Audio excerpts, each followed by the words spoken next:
Thanks for joining us for a special episode of The Capitalist Investor.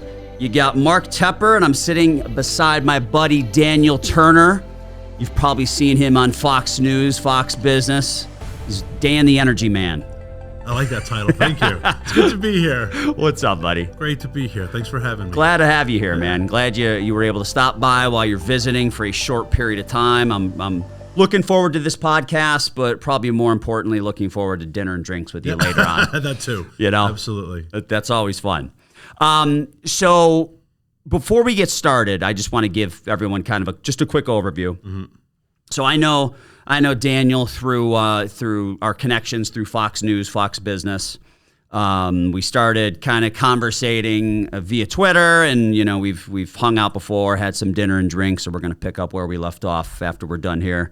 But Daniel is founder of Power the Future.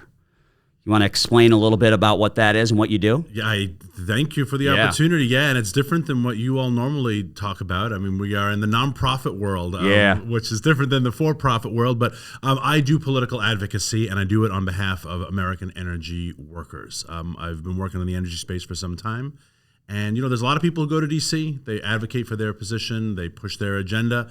I felt like your average American energy worker did not have the voices it needed in D.C. And so I started. Well, they certainly don't now. No, God, no. And look at the consequence. I mean, there's a lot to talk about in energy. What I love about energy, which is probably what you love about markets, is how complex they are. On the surface, they're very simple. Yeah. But when you start diving into the energy issue, you touch on foreign policy, you touch on national security, you touch on domestic issues. I mean, every issue we talk about right now that's in the media has, I could argue, an energy foundation. So energy runs the world. Energy powers the world. Yeah. So before we dive into some of the maybe more specific questions I want to ask, what's your overall take on energy, on let's say oil right now? I mean, oil is like maybe $85 a barrel right now. Mid 2020 it went negative for a very, very short time frame. Negative 40. Negative 40? Negative 40. Man, I knew it was negative. I didn't know it was. It's bad.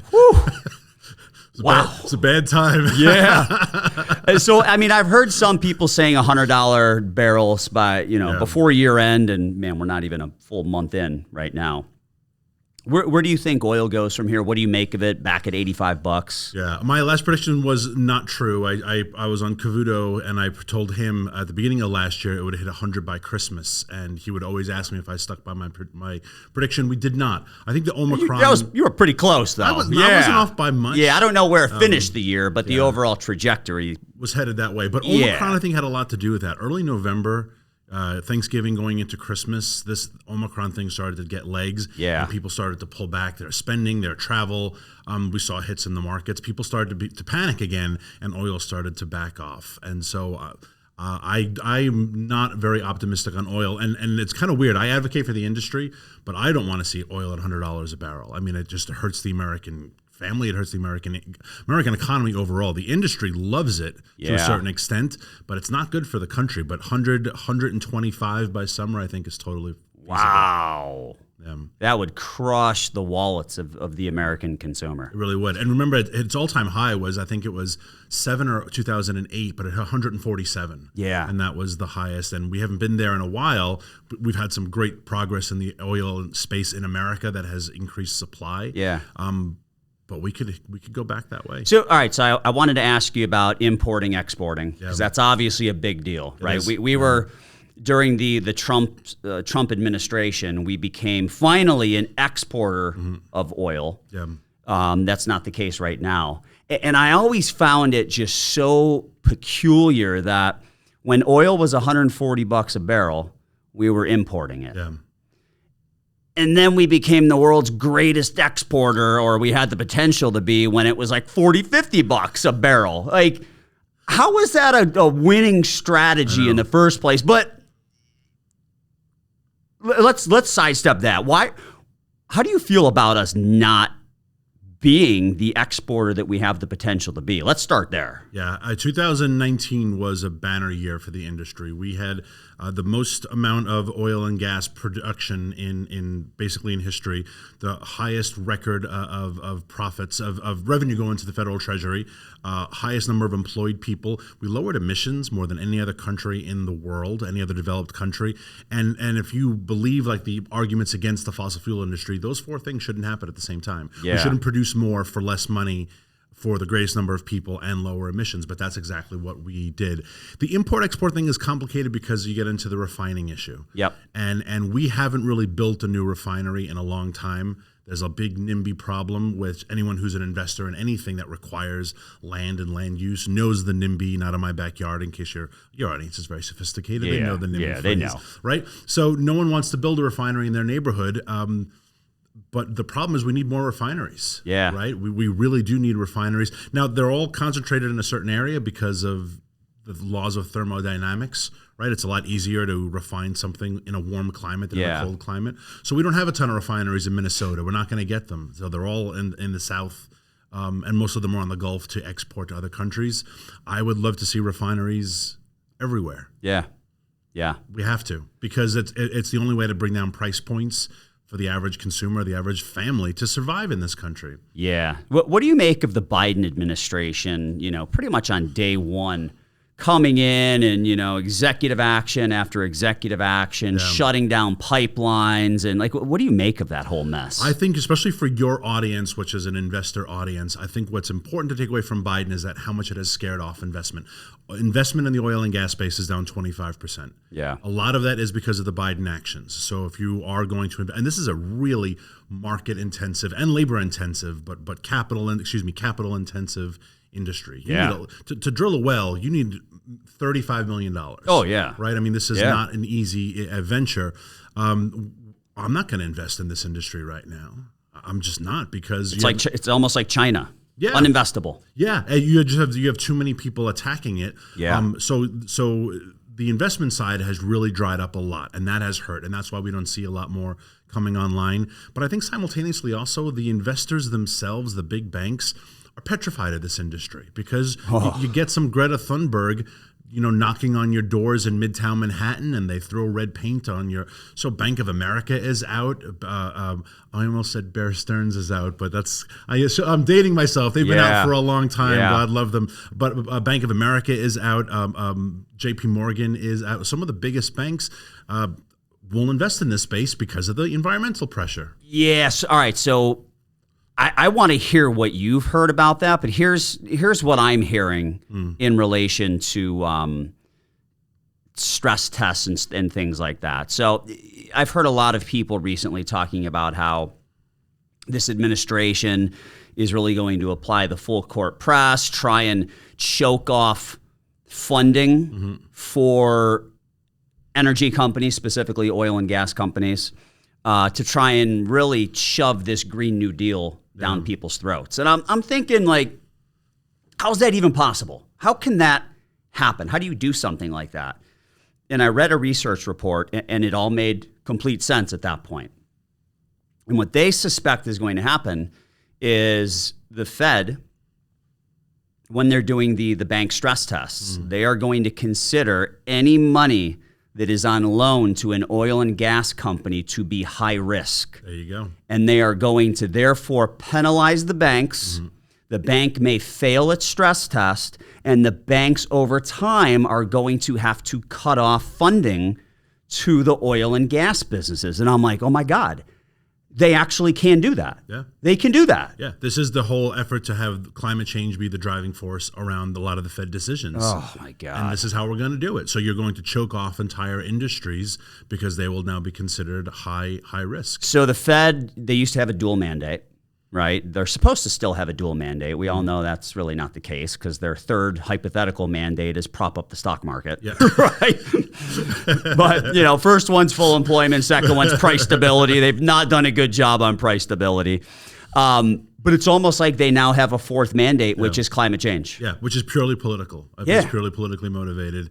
And then those industries that are not considered high risk, which would be a lot of the green investment, none of those stocks which I own, full disclosure, I don't invest in any stocks where I advocate because I feel like that would be a little unethical. So if people want to look at my portfolio, you don't want to be Nancy Pelosi? You know, unlike Congress, I should, right? I should be investing. And when oil was down -40, there were some companies you could have bought in, early 2020 and done really well on your return right now. But I don't invest in anything I advocate. But you're absolutely right. These high risk ones, which are the high risk ones, which are the green energy companies, they manufacture predominantly overseas and they produce a product that is not completely reliable, but they will be rewarded for investing in those companies. Yep. All right, so I want to get to the Russia-Ukraine situation in a minute, but before we do that, last week during Biden's press conference, he said something that really, it struck a nerve with me, and I didn't hear anyone else on Fox or any other network bring it up. And I brought this up to some of my coworkers earlier today. I'm like, did you guys hear Biden essentially defend Putin for all of his actions? Did you hear what he said? And they're like, no, we didn't hear. I'm like, dude, he went climate change on everyone. And what he basically said is he started to defend Putin. It was something along the lines of, well, you got to understand, the guy, he lives in a place where his frozen tundra is on fire. And it's never going to freeze again. Dude, he went straight climate change. Never to freeze again. He went straight climate change. Like, that is their playbook. It's all, how do we shove the Green New Deal down everyone's throats? Which, I want to talk Russia, Ukraine, but before we do that, how can we bear the entire burden, the United States, for all this climate change when China contributes 30+% of the world's pollution, and they're not playing ball? No. China, how do we do it all? China has more pollution than America and the EU combined. Jeez. Way more, almost twice as much, but everything falls on our shoulders. He actually, I'm glad you pointed that you caught that. I hadn't heard anyone else say it. I caught that, and of course drove me insane, but he also said later on that Putin wasn't going to have an immediate large-scale ground invasion because of the temperature and the weather conditions, and the ground was frozen. I was like, but you just said the tundra was never going to freeze again. So, but it is frozen. So certain parts are frozen, certain parts aren't frozen. It depends upon, strategic placement of troops. Exactly. Yeah. Which way does the playbook go for you? He also said, hey, look, Putin, 40% of his revenue is generated from fossil fuels. He's not going to shut these guys off because he needs the money.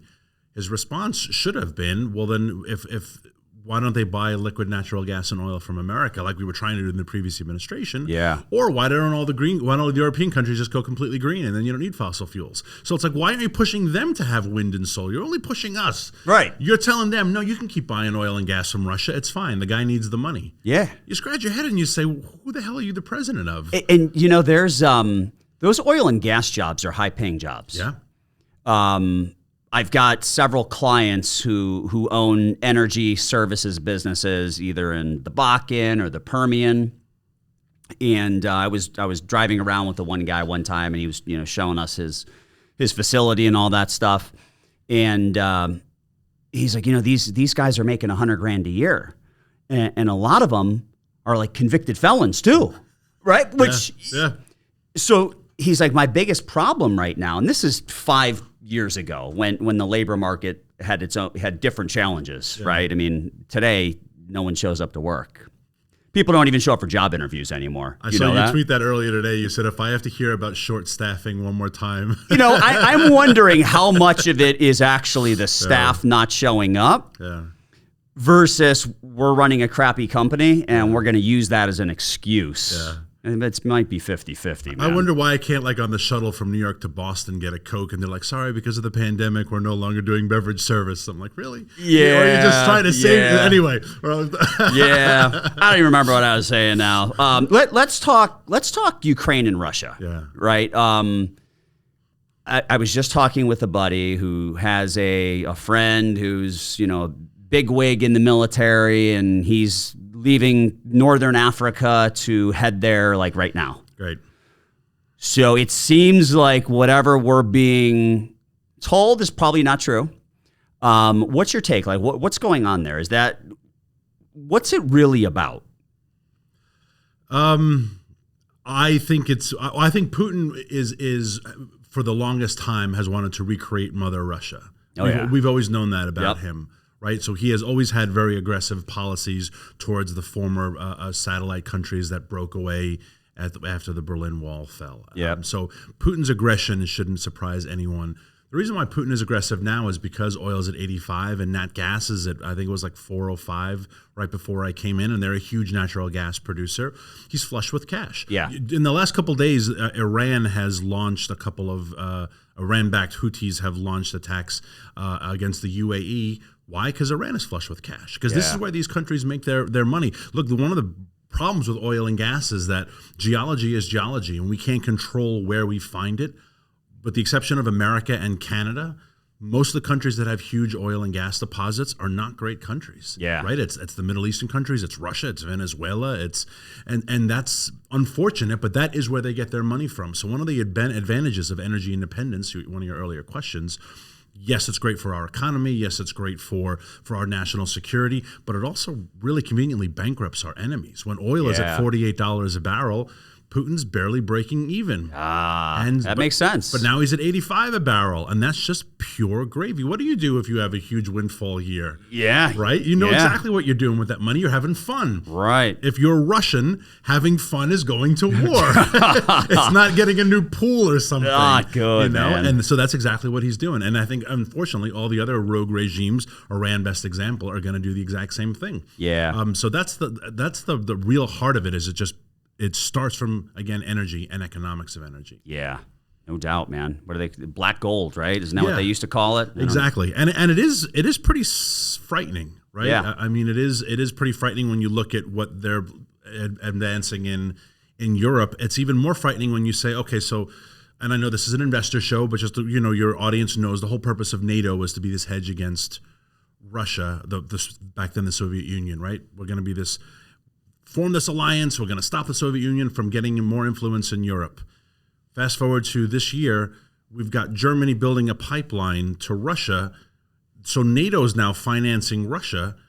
Then what the hell's the purpose of NATO? So why are we going over there? But Germany is like, no, we'll take the pipeline. Thank you. Germany already said we will not send anyone to Ukraine. Germany already said we will not give you airspace to fly anyone over to the Ukraine. You can't cross the German airspace. Yeah. So Germany, if you're the German chancellor, you need energy for your country. Yep. You get it from Russia. And Russians and Germans, if you know your history, not best of friends. No, right? Not at all. So energy independence it's so much more important for global stability. Yeah. And we had good global stability for the last couple of years, but boy, are we losing it on a daily basis. And we're throwing away an advantage we have so that we can. Oh, we were talking about the high-paying oil and gas jobs. Yeah. Which are now, how much do you make to build a windmill?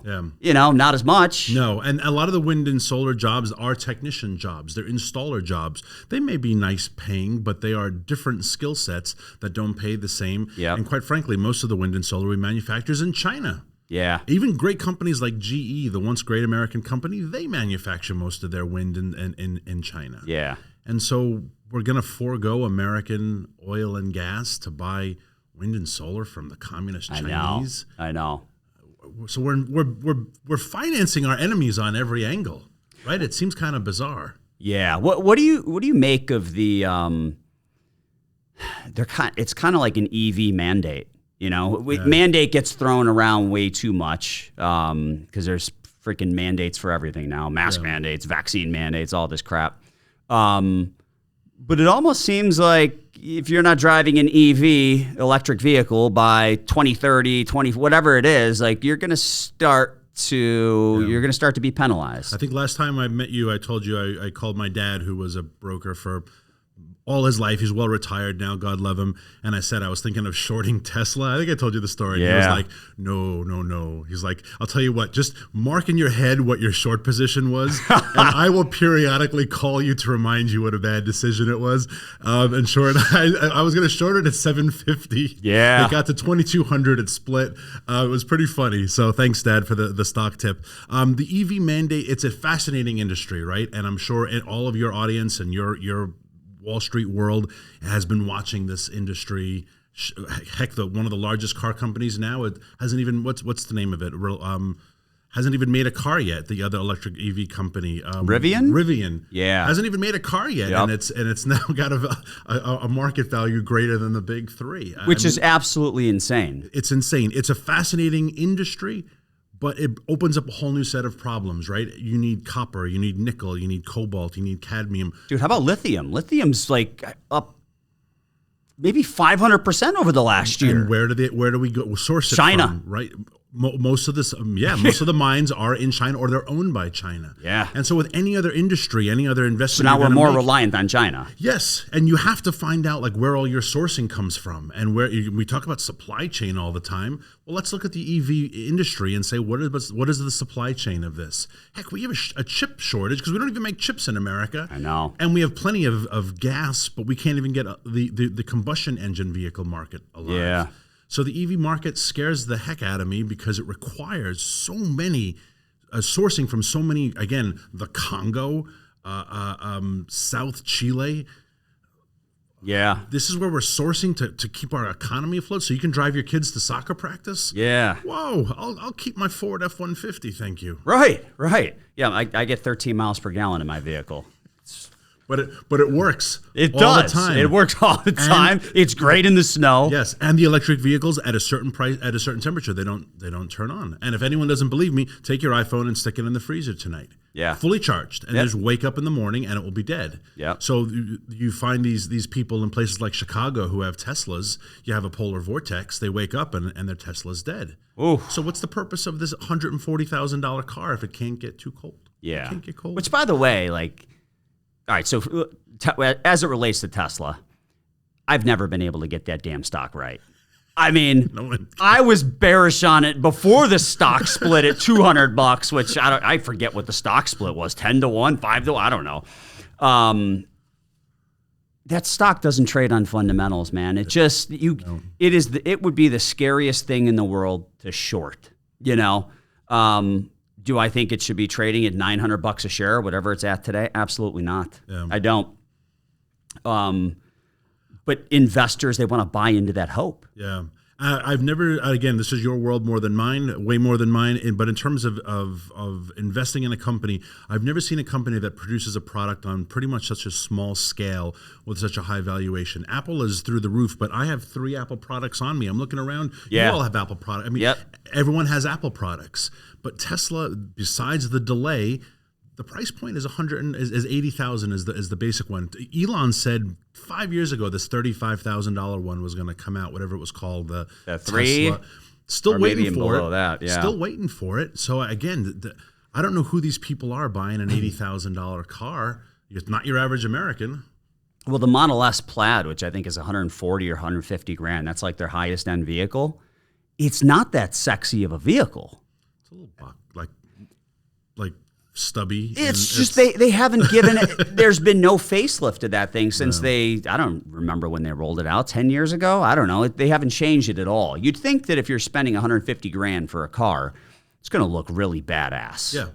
It's just it's nice. It's a nice car. Don't get me wrong, but it doesn't do it for me. And again, it makes perfect sense if you can afford it. If you are driving from here to downtown, back home, 15 miles. Commuter car is great. Yeah. But if you are driving cross country and you're taking your kids to Vail to go skiing, yep. What do you do? At the halfway point, where do you find a charger, but you sit there for 3 hours and charge the car? I'm not doing that. No. I just told you about my drive to Indy back and forth, man. I'm not going to sit there for hours and hours to charge. No way. And so, again, these are just the drawbacks. And so I don't have anything against electric vehicles. In terms of an industry, I think it's fascinating. But I think when it comes to the whole green movement, whether it's wind and solar or whether it's electric vehicles, I'm a fossil fuel advocate. I will always be a fossil fuel advocate.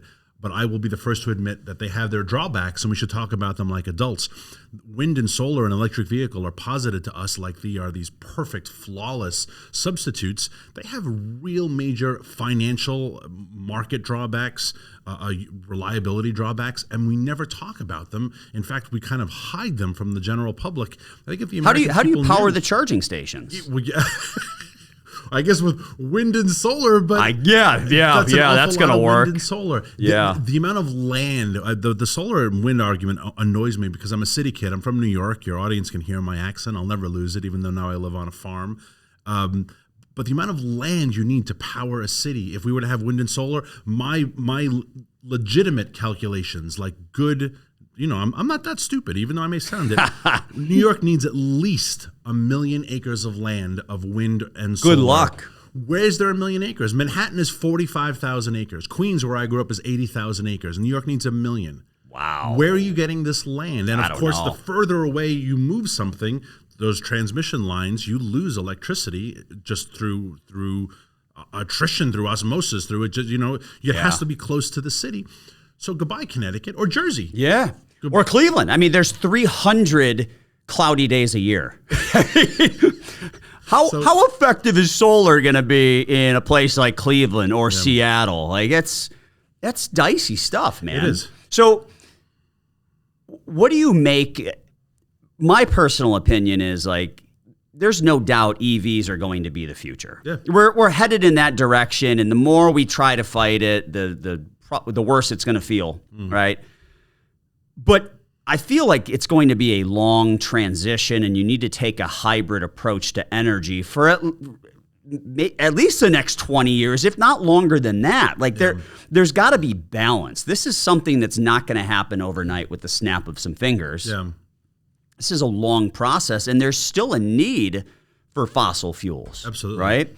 And natural gas is like, that's clean energy, if you ask me. Yeah. No one really gives it credit for that. But so, I mean, what's your take on that? I called my organization Power the Future because I don't know what the future holds. But I know whatever the geniuses are who are going to perfect our energy or our transportation methods, those people right now, way smarter than I am, that's for sure. They are working in a lab or in a factory that uses conventional energy. And if we punish them now, we are punishing our future. So, yeah, I agree with you. EVs may very well be the future. Wind and solar could be perfected to the point but we're not there yet. Yeah. My concern is that we are punishing what works with the hope of something that has Without been proven a doubt. to not work. Without a doubt. For the cause of saving the planet, which we can't do by ourselves. No, not if we follow the global climate philosophy. Not if we don't get India, China, Russia, Brazil on board. We are not a benevolent institution. We're a freaking country. Yeah. We have a checkbook. Money goes in, money goes out. We may not act like we have a checkbook because we always spend more than we take in, right? But, that was whether most of my listeners probably like President Trump, okay? But whether you liked him or not, the guy was a businessman who understood a lot of these things as opposed to a career politician, and we can bash Biden all we want. He's been, in Washington for 40 years? Right? 72, he was elected. Wow. So long time, man. Long time, almost 50. Long time. Yeah. But there's something to be said about understanding dollars and cents, money in, money out, running things like a business, and kind of understanding that we're not a benevolent institution. We need to make money. We need to make money. And we can't always, we can't, why are we the ones that always have to sacrifice for the greater good of the world while our adversaries are doing the exact opposite? And something I think the president got so well that I saw in my industry in 2019, and I think your listeners, we talk about that phrase, free market capitalism, and I think much to Donald Trump's credit, free market capitalism, what he did in what materialized in 2019, but what he did in his presidency when it comes to energy, we didn't find any new oil or gas deposits. We didn't create a new technology. He let the free markets be free. He removed so much unnecessary burdens of government, of regulation, of EPA, of Department of Interior, of Department of Energy, of FERC. So many of these bureaucrats in D.C. who have all this power that they just love to tinker. When you remove that, a free market did what it always does. It produced a greatest amount at a lowest price point for the greatest number of people in the most efficient way. Like I said, we lowered emissions, and he deserves the credit for that because he just allowed it to happen. And every industry, healthcare, manufacturing, if government got out of the way and let what free market people do best, they will produce more for less for the greatest number of people. Government just screws it up every step of the way. Oh my God, they're terrible. Terrible. All right, last thing I want to ask you.